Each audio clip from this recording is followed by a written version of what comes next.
Hey, this is Garrett from the Ever Trending Story podcast, and you are now listening to Beer in Front. Crack open a cold one and enjoy. This is Beer in Front, part of the Odd Pods Media Network.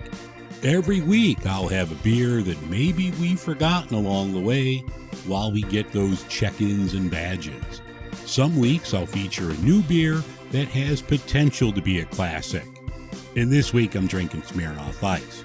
Being the Chicago beer guy, I'll also talk about great craft beer and craft beer news in the city of Chicago. And remember, sometimes the beer in front of you is the best one yet. That's Beer in Front, and it's coming up now. Welcome to the February 15th edition of Beer in Front. I'm your host, Dave Zalatoris, and I thank you very much for listening.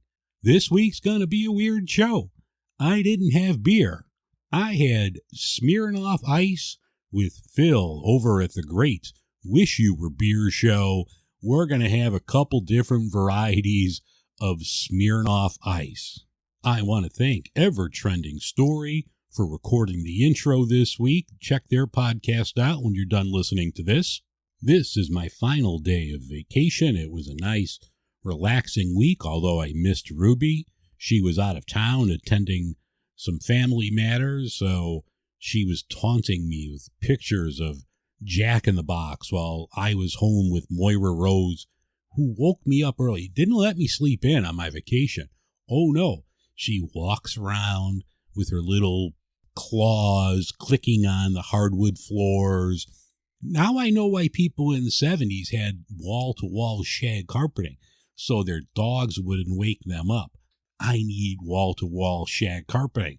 If you would like to help, you could go to patreon.com/beerinfront and help Dave sleep. While on vacation, I accomplished a lot.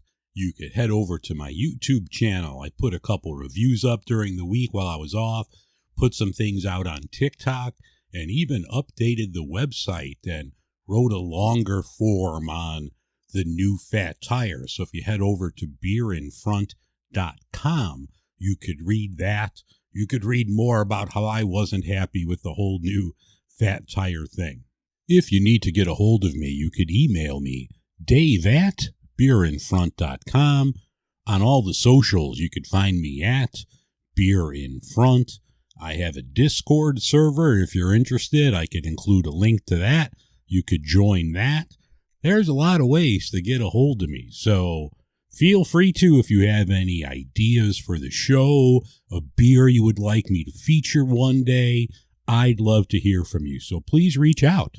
Next week is going to be the 3rd anniversary of Beer in Front, the podcast, and I'm not recording it in the luxurious Beer in Front studios. I'm going to be doing this at a brewery. So that's going to come out next Wednesday. I will be recording this show live I'm recording it live anytime I record, but I'm going to record it from Dovetail. And on the very first episode, I was featuring Vienna lagers, and that was one of the beers I had. Their Vienna lager, in addition to Samuel Adams' Boston lager. So I'm going to record the 3rd anniversary episode at Dovetail, have the Vienna lager, and I'm sure there will be a Rauch beer consumed when I do that segment.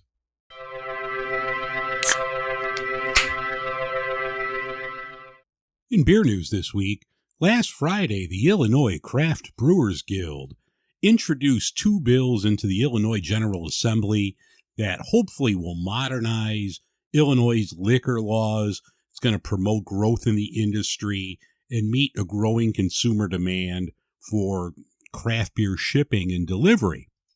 The first bill wants to legalize direct-to-consumer beer shipping. I guess like the breweries would have to apply for a shipping license, which I know like some wine companies have, but that will enable craft breweries here in our state to ship to other consumers. So that would be cool. I'd like to see that. And, more people can get great Illinois beer. according to the Brewers Guild, a lot of places still have not fully recovered from COVID. So if this bill passes and goes through, that would just help. It would help craft breweries here get some product out. So hopefully this goes through. The second bill is called the Beer Omnibus Bill, and this is supposed to formalize and clarify a bunch of different programs while making it easier for breweries to operate. That's really cool news. Hopefully both of these bills pass. And if you're free this weekend, Beguile Brewing and Bottles and Cans are turning 10. They're having a birthday bash the 18th at 6 p.m. You could go to their websites to find out more information, but there's going to be 30 local breweries, wine and spirits, music, food trucks, and more. So if you're not doing anything this weekend in Chicago, head over to Beguile and Bottles and Cans. Best Friends Turn 10. This isn't beer news, but you know me, I drink some weird soda pops out there.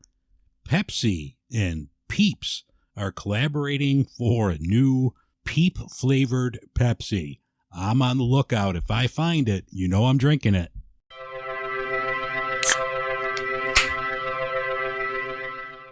Hey, this is Russ. This is Kyle. This is Michelle. From the Infectious Groove Podcast. Join us every Monday for the most fun you can have with a music podcast. The Infectious Groove Podcast uses a positive and fun approach as we take time every week to share our jammy jams, then dig into a thought-provoking topic discussing all decades and genres of music. You can find the Infectious Groove Podcast on all major podcast platforms, or you can head to infectiousgroovepodcast.com to find us there and subscribe. We might have a controversial opinion here or there, but we always have fun with it. Oh, I'm sure I'll say something dumb. Subscribe to the Infectious Groove Podcast, part of the Odd Pods Media Network.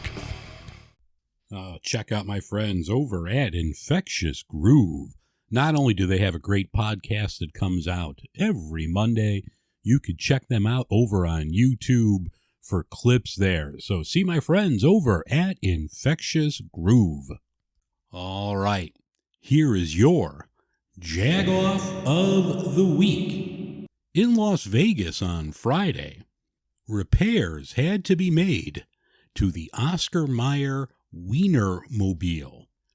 Thieves broke into the Wienermobile and stole its catalytic converter. Who steals from the Oscar Mayer Wienermobile? There's not enough other Nissans out on the road you think. What can you be using this catalytic converter for? You can't sell it to another Wienermobile. So the thieves in Vegas, you are a bunch of jag-offs.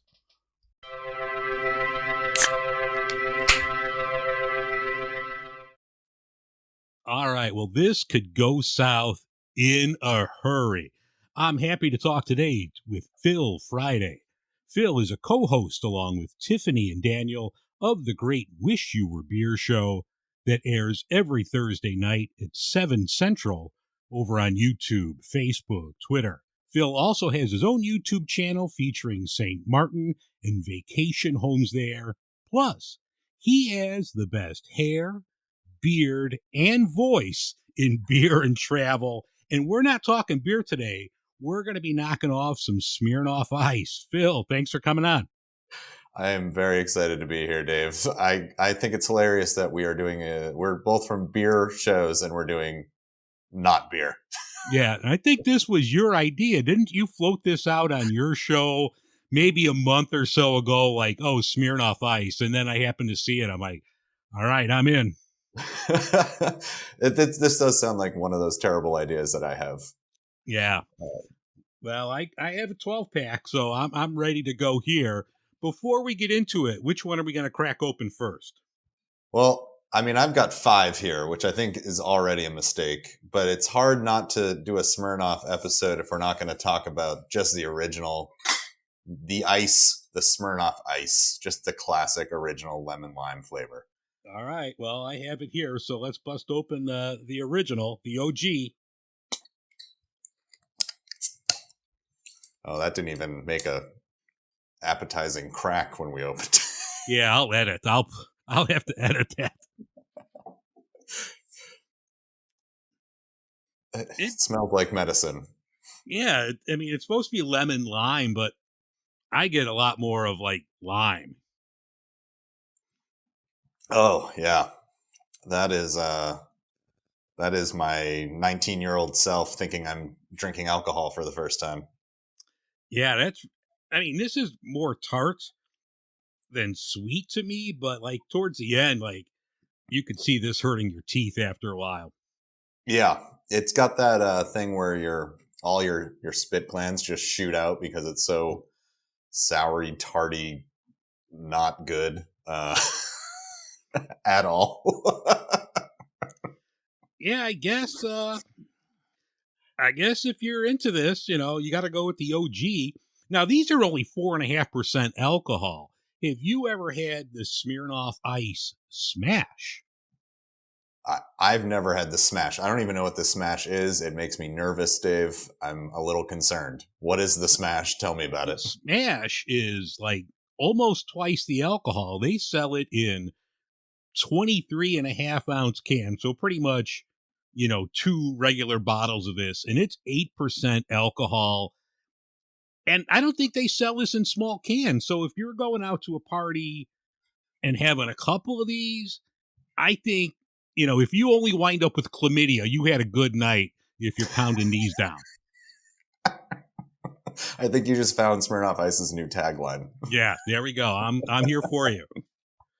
Well, on your show that comes out every Thursday, you're always on the move. Where are you at today? So I am in St. Martin in the Caribbean. I'm not as much on the move anymore because I've kind of set up shop here now. Yeah, I've been working for St. Martin Sotheby's International Realty down here for the past 8 years. I've been working with them. And I've been doing it remote for years, which is why I was always on the move because I could be. I was doing remote work before it was cool. And now I came down here and they kind of said, set up some shop here for a little while. So I'll be here for a while now. Well, that's not hard to take, during the winters. No, not hard at any time. Yeah. I'm literally across the street from a beach. There's 30 beaches to choose from down here, 30 plus beaches. So, it's not a bad place to be working right now and to be stuck. Not a bad place to be forced to have to live. Okay, well, I'll stay. No, not at all. Could you tell everyone about your background, how you got started in that and in beer? Sure. Yeah, I'm originally from Boston. I grew up there till I was 18 and I moved to New York City. That's actually where I met our co-host of the Wish You Were Beer show, Daniel. So we've known each other since we were 19. We went to a performing arts school there. And so that in itself is a concept that's pretty hilarious to us now. But I think that ultimately probably put us in a position where we wanted to do a show. So All right. I think we've always had that little performance part of us. So I moved from there. I moved out to LA and I tried to have an acting career, and try was about as far as I got. And that happens. But it kind of led me to doing camera work. So I started filming my own things because I wanted to be in stuff. And I had all these actor friends who were all not working. And so I was like, well, I'm going to buy a camera. I'm going to get into acting. I'm going to get into editing. I'm going to get into how all this stuff works. And then I had the equipment. And my father he worked in vacation rentals for a long time. And he's like, hey, I have a villa in St. Bart's and I need you to go film it because I know you have that camera equipment. And I was like, fine, if I must. So yeah. I flew from LA and I went to this multi-million-dollar villa in St. Bart's and spent a few days there filming it and doing all these projects on it. And this was back when people weren't really filming vacation rental houses. It was all just photos at that point. So we were kind of ahead of the game. And I kind of just kept doing that for him every now and then. I went to Costa Rica and did it. He's got a house out there. So it kind of became something that the world I became familiar with. And then there was a connection here in St. Martin and they needed someone who could help them out with their marketing, their social media, and they wanted to be ahead of the game. They wanted to do videos of all their houses. They were really looking to step it up. And I met with them here, and here I am 8 years later, still doing it. Do you know, like, because I work at O'Hare, and to vacation destinations, travel seems to be pretty much back to pre-2020 levels. How is it in the Caribbean? So we had a huge spike last year. Our last year's season was crazy, and I think it was because the COVID rules were kind of loosening up a little bit. People were really eager to get out and travel. They had saved a bunch of money by not traveling the year before. So we had this like booming season. And then this season, it's actually slowing down a little bit, but it's probably slowing down to what it used to be, because I think now people are, they know they can travel. So there's not as much of a push. But one thing that we're really noticing, and since you do mention an airport, is actually flights this year are outrageous. The pricing to get down here has gone up drastically. And so we're seeing actually it's slowing down a little bit because of that. Because, we rent houses. So if a price to fly your whole family down here costs more than the week rental in the house, you're not going to come. Yeah. So what we're seeing actually is our high end houses are still booking because the flight prices don't matter as much to someone who can afford the $100,000 a week house. Yeah. But what's really struggling is our kind of mid-range properties that are, 2-bedroom, 3 bedrooms, nothing overly fancy, because, those people to spend that kind of money on that house can sometimes be a push. And then if you just add that flight on top of it, they're going somewhere else, they're staying local, they're not going to do that. So it's been an interesting season this year. And I think we were so excited about last year that to have this year kind of drop off a little bit has been a little, okay, now what do we do? We've got to kind of repurpose our thought process on it. Well, before we continue, I'm ready to crack open another one, because that original one wasn't that good. So No, which one do you want to do now, Dave? why don't we do the screwdriver? It's That's the one I had in my hand. So still early in the day. So all of them are 4.5% alcohol. This is natural orange flavor and certified caramel colors. And it looks like a screwdriver if you were looking at it. What do you think certified and caramel colors means? I'm not sure. It's a weird word to put on there. Yeah. Somebody certified it. I don't know. I mean, I think that would be a good job. Actually, they make this not far from me. If they need like a certification expert, I could probably help them here. Absolutely. I mean, no, just smelling it. It smells nice. It smells like a sweet orange. So, yeah. Well, let's give it a whirl. Ooh. Okay. I like this better than I like the original one. I agree with you on this one. And I think this would definitely be the brunch Smirnoff. Like, yeah, it's very orangey. It just tastes like orange juice. I don't even taste any booze in this. I taste just orange juice. Yeah, you throw a little pulp in this, you'd be good to go. It's nice because it's not overly carbonated either. No, in the middle, there's some sweetness there, almost like a dreamsicle sweet. But yeah, like the beginning and the end is very tart for me. Yeah. I also brushed my teeth not long ago, and you know how orange juice and brushing your teeth is not a good mix. So, maybe it's not quite as good for me because of that reason. Did you see last year Tropicana put out, and you could only get it online? It was, I don't know if they did it with like Colgate or something, but they had orange juice flavored toothpaste for those people that like to have their orange juice in the morning. So it wouldn't bother you as much. So actually, yeah, Tropicana, I forget if it was Colgate, but it was one of those Crest or one of those big toothpaste companies they went in collaboration with. I hate that I would have bought that had I saw it. Oh yeah. I went online. I'm like, I have to get this. And it was like sold out in a second.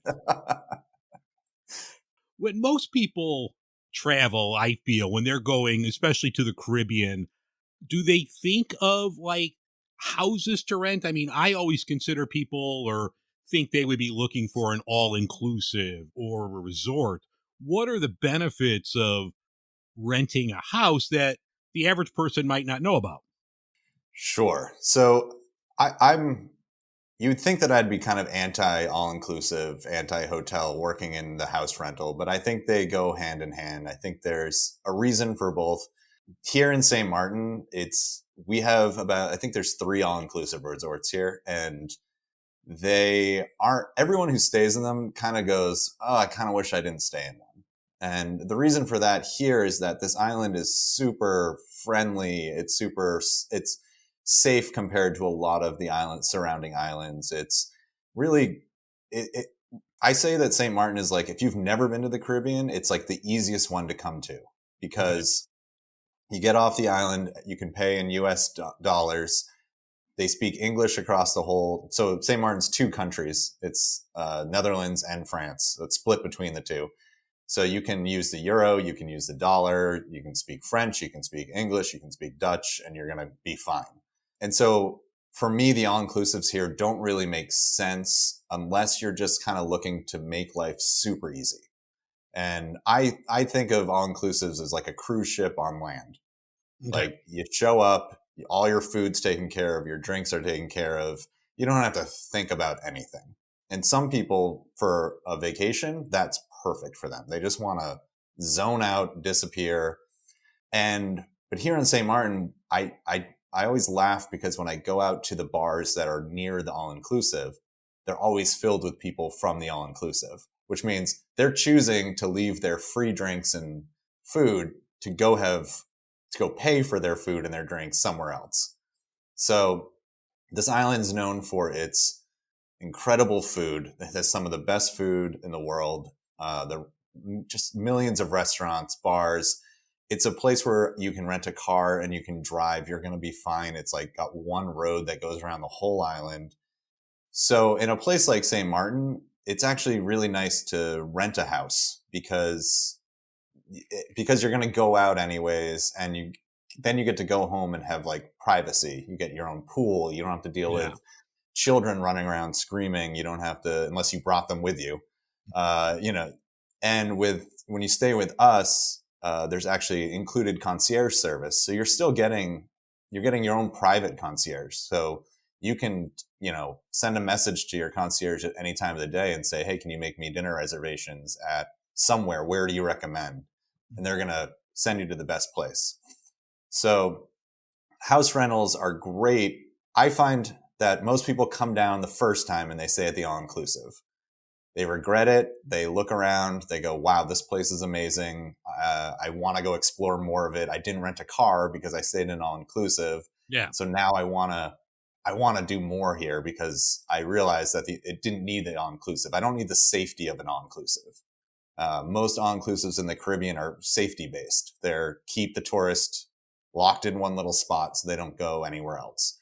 Here, it's the exact opposite. You want to go out. There's nightclubs. There's so many beaches. And the all-inclusives here are not on the best beaches. So, you want to explore here. So I find people tend to do the all-inclusives. Then maybe they'll do a hotel where they rent a car. And then they'll be like, all right. So by the 3rd trip, they're like, I want to do this in a completely different way. And that's kind of where we come in with the house rentals. Do they have Airbnbs there, or are there a lot of houses? Yeah. So we have, right now, we just added another one. We have 71 properties. All right. Just within our booklet, and we're only in 3 areas on the island. Okay. So there's Airbnbs everywhere. You can rent. You can rent our places on Airbnb. Like, we put our own places up there as well. So you can do it pretty cheaply if you do like an Airbnb where you don't really get services and you can just pull in and find the keys and figure it out. Or you can stay with us where, we pick you up at the airport. We drive you to the villa. The car rentals come to the villa. So you sign for them when you're already there. And then, with us, you can ask for chef service. You can, whatever you want, really. So there's literally options for all people and from all walks of life can come down here and stay somewhere. Yeah, and any type of budget, you'll find something to do there in St. Martin. Yeah.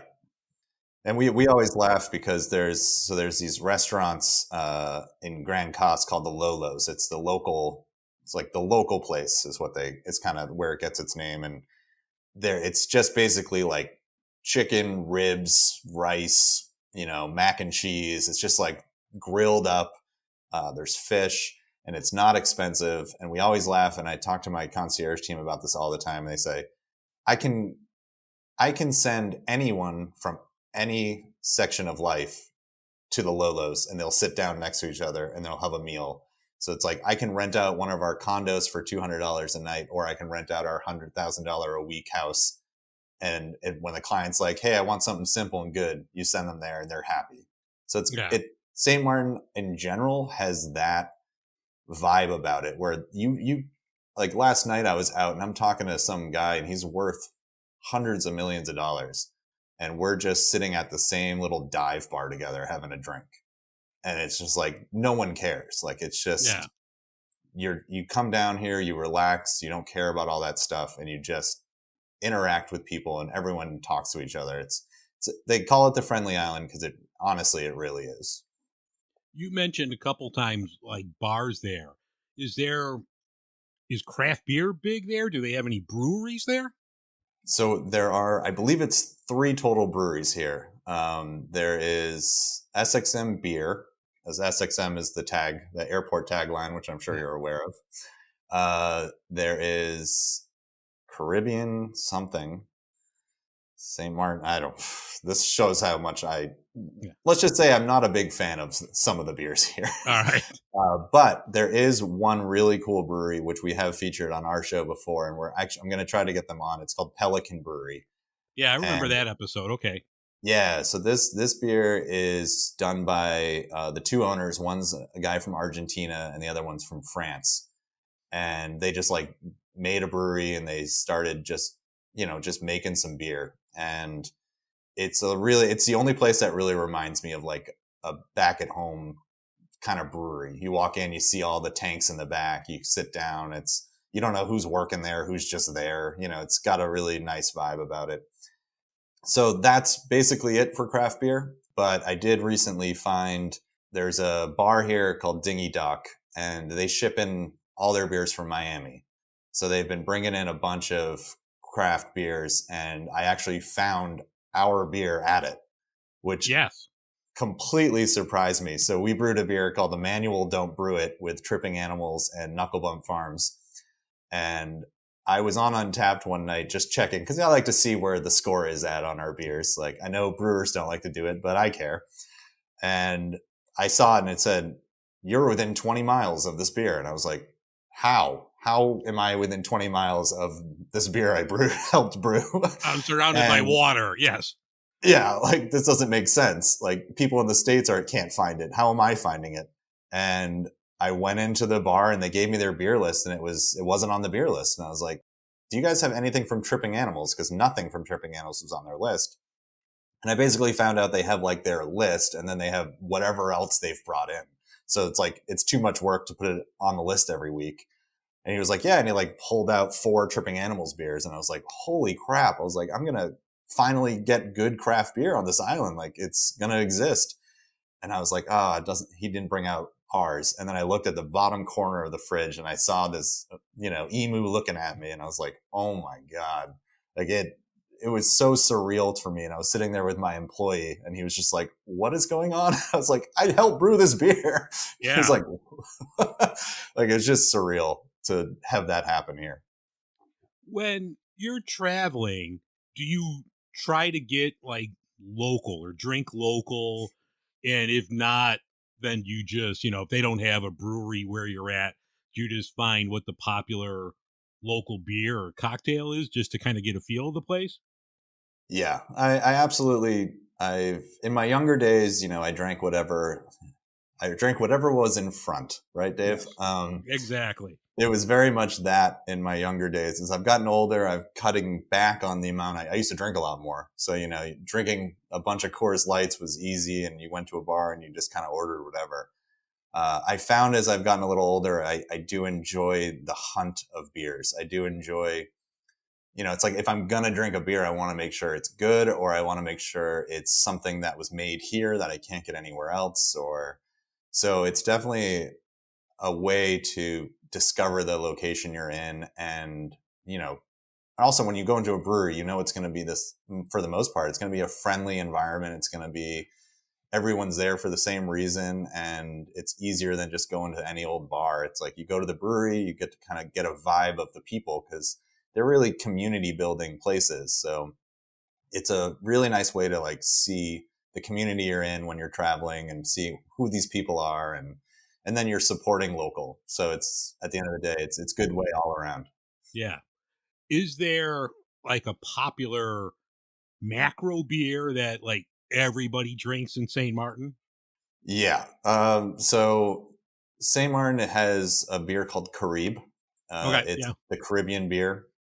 That's probably super popular. Besides that, it's going to be your Corona. And then Heineken, like they have the Heineken Regatta here every year. So Heineken owns a lot of space on this island when it comes to beer. So that's a big one. And then just recently, which everyone's been super excited about, and you did it on your show, was Modelo just came here. Yeah. And you can find it everywhere. And people are like, what is this? They're all so excited about it. And I'm like, this has been around. It's been around forever, yeah. But it's not here. Yeah, someone brought it up to me the other day. They're like, oh, have you had Modelo yet? Like, and I was just like, yes, I've had Modelo. I've had my share of it, yes. Yeah. So down here, it's a lot of those light, easy drinking beers. And that's, I think, where the craft beer scene would struggle here is like, if I'm on the beach, do I want this heavy double IPA, or do I want a Mexican lager Corona? Do I just want something that I can drink 6 of while I'm there? Yeah, 4 to 5% that you could just knock down and sweat it out. Yeah, exactly. Kind of like these Smirnoff ices at 4.5%. Well, which one do you think we ought to try next? I'm just going to reach. I have the green apple and the pink raspberry. Let's go with the green apple because I just grabbed it. All right, there we go. It was on top, so yeah, it's green. It looks like poison. Looks like Batman poison. Smells like a Jolly Rancher. Yeah, exactly like a green apple Jolly Rancher. Yeah. Yeah, kind of what it tastes like a lighter. I will say though, it's got a pretty solid apple flavor. Yeah, no, this is actually pretty good. Like, I don't see any of these like I would have more than one of. Oh, like, okay, absolutely not. You're out, you'll have one. I mean, it's not offensive. I'm not going to dump it. Yeah, I definitely couldn't see like knocking off a 6-pack of these. No. I actually don't really know when I would ever drink these again. Like, I'm trying to think of a situation where I'd be like, I think I want a Smirnoff Ice. Like, I just don't see it happening anymore because there's always going to be something else that would probably. It's not like whenever you're somewhere where there's Smirnoff Ice, there's always something else. It's not like you're going to a Smirnoff Ice brewery. Well, the next time you're here, I'll take you to Plainfield where they make this. I would love that. That would be hilarious. They have a tap room. Yeah, I'm going to have to investigate. This one, the green apple though is surprising. Like I said, I'm so shocked because normally green apple just tastes like candy. The apple flavor is actually pretty much tastes like an apple. Like it's not just like fake apple. Yeah, like it smells fake apple, like Jolly Rancher, but getting down to about halfway through this, it almost has like that. I don't want to say red delicious because that's bland, but it almost has like a real apple part to this. Yeah, that is surprising to me. What it does say, it has natural apple flavor. So, is it certified though? Oh, that's a good question. Certified colors. Oh, all right. Well, the flavor is not certified, but this, I don't know, piss green, whatever color this is certified. Do you remember like the first beer you drank that was like, whether it was macro or craft, that was just like, oh shit, this is what I want to start doing. Like, I love this. Yeah. So being from Boston, Sam Adams was the clear front runner for me all the time. I remember in my early 20s, starting to kind of realize, oh, I like beer. I want to keep trying. And then Sam Adams, they just had so many varieties. It was a really cool way to try them all. And, that was a brewery I'd go visit in Boston when I was there. And so for me, I remember the first beer where I went, this is my favorite beer. And I remember saying that, and I don't say it anymore because there's so many, but it was Sam Adams Oktoberfest. Yeah. And I think there was something about it coming out once a year. You had to grab it. The maltiness of it was delicious. Like it's still today one of, it's in the top of my favorite beers, but I think it's nostalgic at this point. But anyway, Sam Adams they make solid everything beers. Like they don't like blow you out of the water, but they're always good. Yeah, it's dependable. You know what you're getting. Yeah. I'm interested to try the new, not reformulated, but the new Boston lager that is supposed to be brighter. And I guess they're going to we're recording this on Saturday, the 11th. So the day before the Super Bowl, but I guess they're going to have Super Bowl commercials that are promoting its new bright taste. It's strange that all these old beers are changing, because I was listening to your thing about Fat Tire, and I was really upset when they were changing that too, because it was like, why change it? Just come out with a different name, like Fat Tire or something else. Like, why get rid of this beloved beer? I still think they'll bring it back. But the Sam Adams, according to the one press release, the ingredients, everything is the same, but it's just something in the way they brew it that's supposed to give it a brighter, cleaner taste. So, give it the benefit of the doubt, and I'll try it once it comes out. Yeah, but at the same time, it's like, well, maybe I like the non-brighter, cleaner taste. Yeah. Maybe I wanted the murkier one. Yeah. Yeah, I've been drinking Boston lagers for 20-something years. Like, don't mess with it. You already have so many different varieties. Just call it something different. Yeah, call it something else. Then, they've come out with a million different things. What was didn't they have like Sam Adams 76 for a while? And they did. One good one that was only available in Boston for a while on tap was their Brick Red. And that, I love an ambery, darker style beer. And the Brick Red was, at the time when I was there, it was only sold on draft in Boston, like bars. I think I had that. I mean, I was there back in like 2009 to go to Fenway Park. And I think at one of the Sam Adams, I thought they had like an outdoor patio in Faneuil Hall, and I think I had that there. That was pretty good. Yeah. Just last Thursday, you, Daniel, Tiffany, you celebrated your 100th episode of the Wish You Were Beer Show, so congratulations on that. Thank you. It's been a trip. How did, you were talking earlier, like your relationship with Daniel before, and you always said you wanted to, do something along these lines. How did that come about? Did you have to what topic are we going to talk about? What are we going to, how did you start the whole Wish You Were Beer? So it started, I remember it was actually the first time I met Tiffany. Tiffany and Daniel are engaged. And I remember I was living in New York City at the time, and Daniel's like, I'm coming to New York for New Year's, and I'm bringing my new girlfriend. And so I was like, oh, now I got to meet the new girlfriend. They're going to stay with me. And they came to New York, and we just had a blast. It was so fun. The three of us we hit it off. Like, I hadn't seen Daniel in a while, but we were like best friends in college. So, you just pick right back up.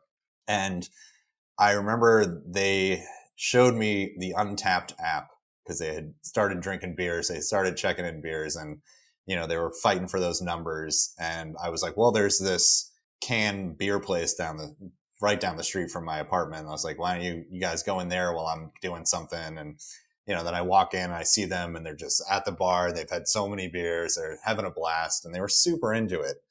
And they're like, you should download the app. You can follow us, see where we're at, see what we're drinking. And I was like, all right. So I joined up.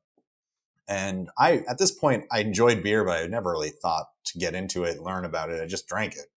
Yeah. And Daniel and Tiffany, they were getting into it with the scoring and learning, and it was kind of fascinating. And I knew they knew a lot more than I did. And then, with COVID happening, everyone was getting on Zoom calls to talk to their friends.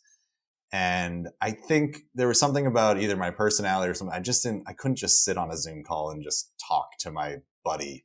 Like it Yeah. just seemed weird.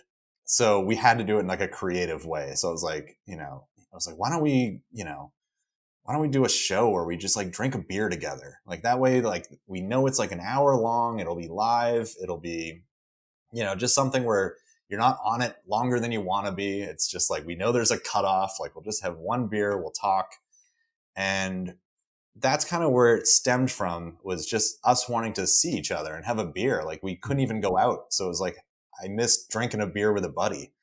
And so it started there. And then I said, well, you know what? If people are going to watch this, I don't think we're not doing anything new. There's not like two white dudes talking about beer is not a new concept. And I said, and you and I are kind of dumb. So we need someone who's smart, who knows what they're talking about, who can research, and who's going to be all that. And then I was like, well, Tiffany would be great because she's brilliant. She's got this way of teaching us about this beer that, for someone who didn't know anything, I was like, that would be great. Because like Daniel and I won't teach each other anything. We'll just joke around the whole time. But if we have someone there, and so that kind of became where we were like, well, let's do something where we teach people about the beer. And so we have our famous history and facts section where we, play trivia with everyone who's watching, and you can play along with us. And it's just kind of a way to learn about the beer or the style.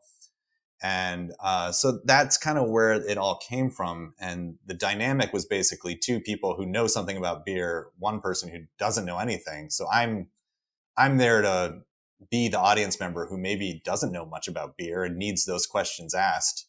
And so over time, I'm more knowledgeable now, and I'm kind of losing that. And sometimes I still lean into it a little bit, but I still don't know a lot. I still just drink beer at the end of the day. But it's been such a trip learning about beer and getting to know these breweries, and the industry is such a cool industry, and it's so friendly and welcoming. And that's something I didn't expect when I started the show.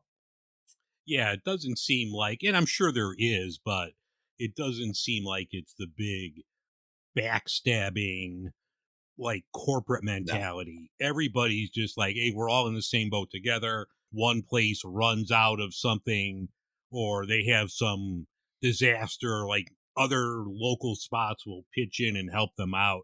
So that's the one thing that I noticed doing this, where it does seem like they're pretty nice people. Yeah. I mean, it's one of those, when the industry is about sharing and being around others, it's kind of hard to then look at, another brewery and be like, no, screw you. Like, we're not going to help. Like, it's the whole not doing it. Yeah. Beer vibe is buying someone a beer. Like that is what it is. So, and I think a lot of breweries, the only thing that they'll ever fight over is what the best Smirnoff Ice flavor is. And yes, we have another one. I only have one left, and I think we're going to be into different ones. So I have the pink lemonade. Okay, we'll do the different. Do you have the grape? No, they only sold that in a 6-pack, and I had commitment issues. I didn't know if I could commit to full that. Like, I just thought of like grape Kool-Aid or like grape knee-high soda pop. I'm like, nah, I can't do this. Yeah, no, that's fair. Yeah. I just grabbed whatever flavors that were available here in St. Martin. So, like the pink lemonade. Oh God, no. Dave, this was a terrible idea. It was your idea. Well, the pink lemonade actually smells pretty good. Like it smells like the white part of a bomb pop. So it doesn't smell bad. The grape is, I expected it to be grapier. I will actually say they're, as much as I want to trash on these, they're actually hitting the real flavors correct. So I know you were talking about how you expected it to be like a grape soda, but it actually has a red grape flavor rather than. Oh, all right. And it still has that sugary aspect to it, but there's a hint, like just like the apple, where it tasted just like an apple. This actually kind of tastes like a grape. Yeah, no, this smells better than it tastes. Like,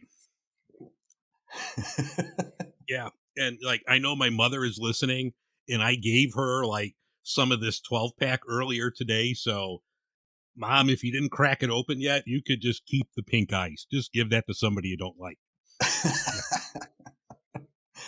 I would drink this grape one again. I think I'm actually kind of enjoying it. Well, I don't think you have a choice in the matter. How many do you have left of it?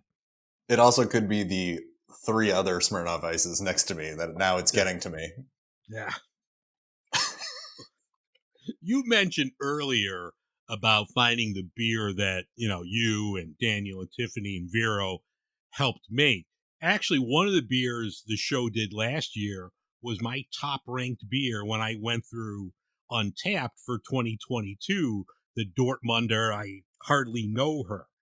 Do you Yep. have any other things in the works with other breweries lined up for 2023? Yeah, we actually just brewed with Coastal Fermentory. I think you've had a few of their beers as well Yeah. that we've sent you. We just put a beer into, and it's going to be in a foeder. So it's All right. actually going to be, we won't even drink this beer for another year, which is a crazy process. I think it's fat. I'm so thankful to Coastal. They've been so cool to us. The fact that they are giving up one of their fooders for a year to sit with our beer in it is really cool. And they really wanted to do it. We always have fooder jokes on the show, and so to have a fooder beer in a year coming out, so that's one that we have lined up. And I know we have a few other. We're in talks, but nothing's official yet. But we're really proud that we've had 3 come out in 1 year of our kind of, before our 100th episode, we had 3 beers, which I think, we were really proud of that. And I'm with you. That Dortmunder was amazing. Yeah. Because I know, I think Tiffany sent me that one. I didn't have, I think the one that you mentioned that you saw in St. Martin, I think that was the one I didn't have. But of the 2 that I had, they were both good. But yeah, that Dortmunder, when I was going through my list, I'm like, oh, damn, that was my top beer of 2022. Yeah. Yeah. I was really thankful to see that. I'm glad to hear it. I think it was in one of my tops as well. And that was a beer where, I remember when we knew we were going to have our first beer, and I was super excited. And Tiffany was like, "Oh, we should do a Dortmunder." And in my head, I go, "I don't know what the hell that is." Yeah. And you're just I like, okay. Yeah. I was like, sure. And then I had to figure out what a Dortmunder was. And I've had a few since then. And I either don't know what a real Dortmunder is supposed to taste like, but none have been as good as our Dortmunder, I found. But maybe I don't know, but I have nothing to compare it to. I just go, you know what? I like this beer more than this Dortmunder. So, but maybe this one actually tastes more like what a real Dortmunder is supposed to taste like. And I just have no idea. But either way, it was a great beer. Mm-hmm. The one that you missed out on, though, the Emmanuel Don't Brew It, which we can probably try to still get to you. Or I'll just have to go to St. Martin, and you'll just have to tell me the name of that bar. Come on by. You're more than welcome. That one is not my favorite style of beer, but so that one's a fruited sour beer. So it's got the blueberries, it's got pie crust marshmallow, it's lactose, and it's not my style, but for what it is, I'm lactose intolerant, so that's all right. Yeah. Yeah. We don't need to get into how I feel about sours and fruited beers and smoothie beers. I'm at what point are we not drinking a beer anymore? Is the way I see it. But the process of that was just so fun shooting. We went down there and brewed with Tripping Animals, which is just crazy. And, Knuckle Bump Farms, and having Emmanuel Don't Brew It. It was a great experience. And, I was very excited to drink it here in St. Martin, but I was also like, whew, not my style. Well, I mentioned before, people can find the show Thursday night, 7:00 Central Time. It's on YouTube. I mean, I watch it on YouTube, but you could get it on Facebook, Twitter, every place else. Yeah, so it's on YouTube. That's our main point of live shows. But it also streams on Facebook and Twitter. And you can also just see it on our website, wishyourbeershow.com. All our videos are on there. You can look to see what brewers we've done, what beers we've done. You can really search there for any episode from the past. But we do it. It's a live show every Thursday night. And I can't believe I've done 100 Thursday nights in a row of it. Yeah. And I'm kind of upset. Like I mentioned on my show, that came out a few days ago. My work schedule is changing, and I'm now going to be Monday through Friday, and I won't be home until after the show is done. So I'll just have to watch it after the fact, and I won't get to chat with Vero or anyone. That is sad. Come on, Dave. Yeah. Well, we'll be sad to miss you. Yeah, I'll have to maybe take a break or see if I could join in from the CTA train and type in hello. If people are interested in travel, where can they find out more about you and like your travel show on YouTube or your website? Yeah, so my online persona is Phil Friday. Friday spelled with a PH. I have most of my travel is St. Martin based. It's I was working down here when Hurricane Irma came through and really devastated this island. And then I came down 6 months after the hurricane, and I did one video where I just kind of told people what was going on down here, and that video took off on YouTube. So I kind of kept going, and that's kind of where I kind of started going, well, people do kind of want to learn about this and see things from a different perspective. And I think people enjoy that, like, I mean, houses that maybe they would never have thought to rent. And I know how to answer questions from the tourist eye rather than trying to ask a local down here, because I found the local vibe down here is really funny. When I first came down here, I didn't have Google Maps to figure out where I was going. My phone didn't work. And I'd say, like, how do I get to this place? And, a local that I worked with would just be like, oh, you just go down there, take a left by this like rock. And well, and I was like, wait, I'm sorry, what? Like, and then you want me to drive. I have no cell service. I have nothing. And I'm just going to go to this rock and take a left. And so like, I was like, you know what? People need to like learn a few more things. Like they don't realize how little people know when they come down here because they've lived here. So it's hard to remember what it's like to not have any information. And so while I was struggling when I first started coming down here to figure this all out, I was like, let me post about this. Let me show people where things are. Let me give people a chance to reach out to me and say, hey, I saw this. How do I get there? And, I can show them. And since then, there's a ton more of me's on the island, and there's a ton more people doing it. So it's really fun. It's nice to see it all happening. So I'm at Phil Friday on Instagram, YouTube, everywhere. My website's that as well. I do a lot of drone photography down here. I'm a photographer here, so you can see all of that stuff on everywhere. And then I'm actually, just to pitch a future little project I got going on, I'm starting a St. Martin podcast because there's just not enough podcasts. Not at all. Yeah. No. Yeah. But I did discover that there's no St. Martin podcast. So I said to myself, well, let's see if this would take off here. See if that's something that would happen. And I brought the concept up to one of my coworkers, and he's lived here. He was born here. He's French Caribbean. Like, he's a French St. Martiner. He's got a really fun, like, French, but island accent.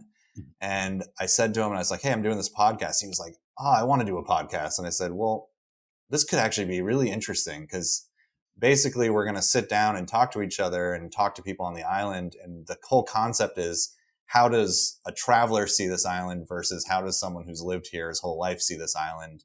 And also like introducing people in a way that they're not just going to the same spots. Like maybe the local guy can be like, well, you should try out this place, and it's going to be something I've never been to, or and vice versa. And he's never gone to the tourist trap spots. So it's like having this kind of conversation. I find it's going to be really interesting and just basically give people a way to feel more connected to this island, because the local people are just so wonderful that to have that connection, like you can go to any island in the Caribbean. There's going to be nice beaches. There's going to be decent food. There's going to be good people. But to give people a reason to be like, when they show up and they go to a restaurant and they've heard me or him talk to that person from that restaurant, they get that like little added, like, oh, I already know this person. And now when you arrive, you're in a foreign country, but you feel at home.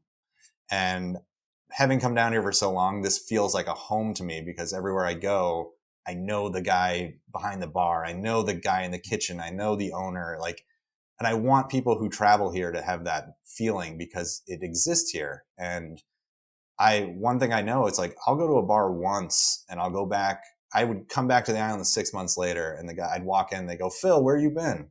Yeah. And it's like the fact that they remember that is such a beautiful thing, and that's what I think makes this island really special. So I want to give a chance to do a podcast and promote those people so you can learn about them, and you can get to know who they are, and then it makes the whole experience so much better. When do you think you're going to launch this? We've recorded the promo for it. All right. And we're probably going to record our introduction one this week. So within a month, this is going to start. Okay. For sure. Oh, cool. Absolutely. Let me know when it does, and I'll be sure to plug it or, send over your promo. I'll throw that in there so people can listen to it. Dave, how do you have all the time? You're listening to everyone's podcast all the time, always. How many podcasts are you listening to a week? I listen to a lot, and like this week I'm off on vacation, and Ruby, my wife, is taking care of some family business out of town. So it's pretty much when I wake up, I'll just put a bunch of my friends on, and I'll just have it, throughout the house. I mean, I'm not like sitting staring at my phone, but, I'll listen to pretty much all of my friends because, we're all in the same boat together. Yeah. No, it's great. The support you've given our show has been killer. You're there every week. And like I said, it's going to be sad to not have you popping in during the week, but we know you're listening. Yeah. Or I could see if I could get like a family leave for Thursday nights or something. I'll have to talk to my doctor about that. Well, Phil, even though I'm kind of angry at you for making a suggestion for Smirnoff Ice, you could have just said, Dave, why don't we have a pale ale? But I'm really happy you came on. It's really cool to learn more of your background and stuff on the Caribbean and St. Martin. And I can't wait to hear the new show. Thank you. I appreciate you having me on, Dave. I'll listen to your voice any night of the week. So I'm there for every episode you put out. You're running a great show, and I really do thank you for inviting me on. This has been wonderful. Anytime. And yeah, once we're off the air, we'll discuss our OnlyFans voice service for all the men and women out there who have a voice fetish. Yeah. Only voice, I think is what it's called. Yeah. Yeah, I think we'll work on that. All right, Bill, thanks again. And I will see you this Thursday. Yes. See you then, Dave.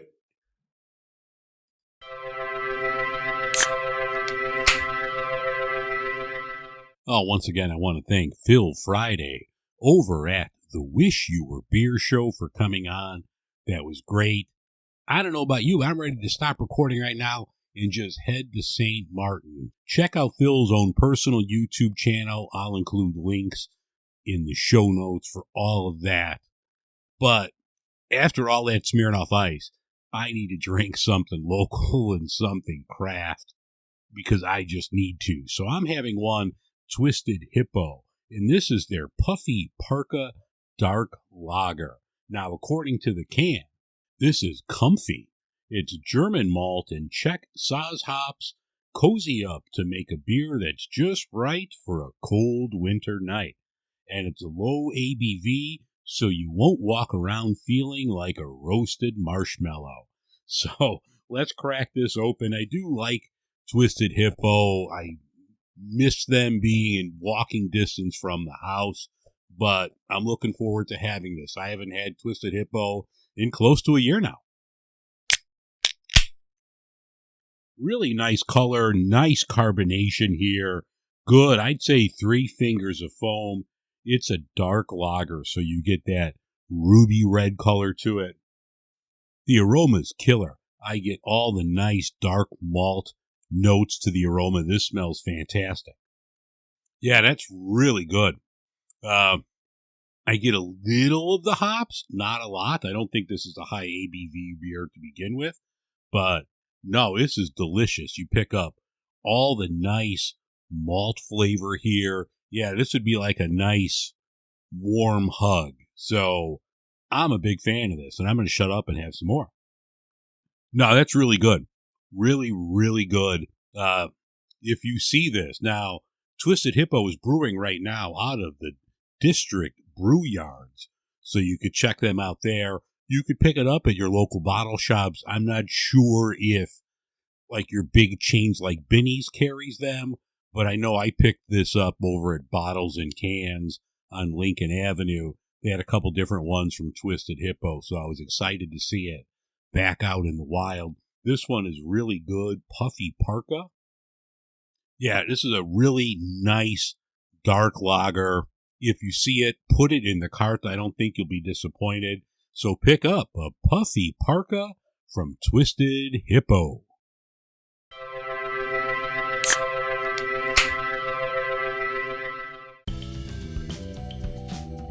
All right, that's going to wrap things up for this week's episode of Beer in Front.